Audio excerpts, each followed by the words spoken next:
ఈ మధ్యాహ్న వేళ సమయంలో ఇది మంచి సమయం. దేవుడు మనల్ని దర్శించేటువంటి సమయం. మనం ఎన్నోసార్లు అనవసరంగా ఏవేవో మాటలు వింటూ ఉంటాం. మనం సమయం అంతటినీ కూడా మనము వృధాగా గడిపేస్తాము. ధన్యులం మనం. హల్లెలూయా. మనమేదో ఊరికనే రాలేదు, కానీ దేవుడే మనలను ఇక్కడికి నడిపించాడు. ఆ దేవుడే మనలను ఆశీర్వదిస్తాడు. హల్లెలూయా. ఈ స్థలం నుంచి మనం వెళ్ళిపోయిన తర్వాత ఖచ్చితంగా దేవుడు ఈ స్థలానికి వచ్చిన ప్రతి బిడ్డను, ప్రతి ఒక్కరిని దీవించి ఆశీర్వదిస్తాడు. హల్లెలూయా. సో ఈ సమయంలో కొంతసేపు మీరే భయపడద్దండి. భోజనం అంతా రెడీగా ఉంది.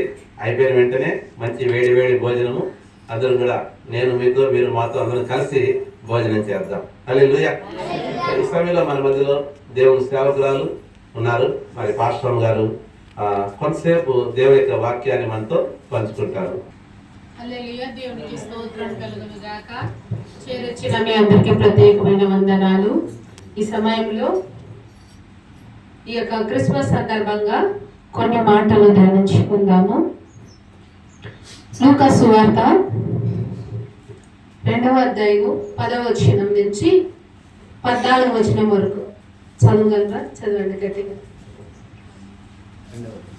2వ అధ్యాయము 10వ వచనం నుంచి 14 వరకు. అయితే ఆ దూత, భయపడకుడి, ఇదిగో ప్రజలందరికీ కలుగుబోవు మహా సంతోషకరమైన సువర్తమానము నేను మీకు తెలియజేయుచున్నాను.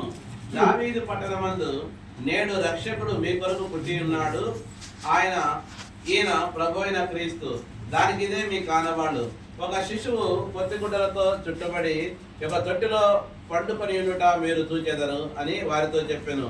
వెంటనే పరలోక సైన్య సమూహము ఆ దూతతో కూడా నుండి సర్వోన్నతమైన స్థలములలో దేవునికి మహిమయు ఆయనకి ఇష్టలైన మనుషులకు భూమి మీద సమాధానము కలుగును గాక అని దేవుని స్తోత్రము చేయుచుండెను.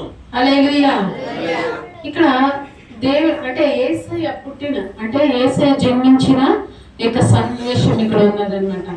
యేసయ్య జన్మించినప్పుడు ఒక దూత వచ్చి ఏం చెప్తారు? ఆయన పుట్టబోతున్నప్పుడు దూత వచ్చి ఏం చెప్తారంటే, అయితే ఆ దూత, భయపడకుడి, ఇదిగో ప్రజలందరికీ కలుగుబోవు మహా సంతోషకరమైన తెలియజేయుచున్నాను.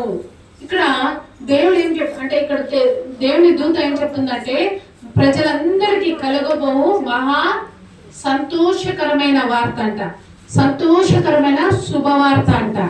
ఏదంట అది? లోక రక్షకుడు దావీదు పట్టణంలో నేడు రక్షకుడు మీ కొరకు పుట్టి ఉన్నాడు. ఈయన ప్రభువైన క్రీస్తు. హల్లెలూయా. చూడండి, ఇక్కడ మనము మామూలుగా చెప్పాలంటే, మన ఇంట్లో పిల్లలు పుడితే మన ఇంట్లో ఎవరైనా పుట్టారనుకో, ఆ ఇంటికి సంతోషం, ఆ తల్లిదండ్రులకు సంతోషం, అంతే కదా? ఊరందరికీ, ప్రజలందరికీ సంతోషకరమైన వార్తన. కానీ యేసయ్య పుట్టిన వార్త ప్రజలందరికీ సంతోషకరమైన గొప్ప శుభవార్త అంట. ఆయన పుట్టినది ఒకరికి కాదు, అంటే వాళ్ళ తల్లిదండ్రులకు అనేక సంతోషము, ప్రజలందరికీ, ఈ భూమి మీద ఉన్న ప్రజలందరికీ ఆయన పుట్టిన దినము గొప్ప సువార్త, శుభవార్తను మనకు తెలియజేస్తుంది. ఏమంటే ఆయన లోక రక్షకుడు, ఆయన లోకమును రక్షించుటకై ఈ భూమికి వచ్చిన దేవుడు అంట. ఆయన ఏం చెప్తున్నాడు? భయపడకుడి, భయపడకుడి అంటున్నాడు. ఏమంటున్నాడనా? భయపడకుడి. ఆయన దేవదూత వచ్చి ఏం చెప్తుందంట? భయపడకుడి, కలవరముతో, భయముతో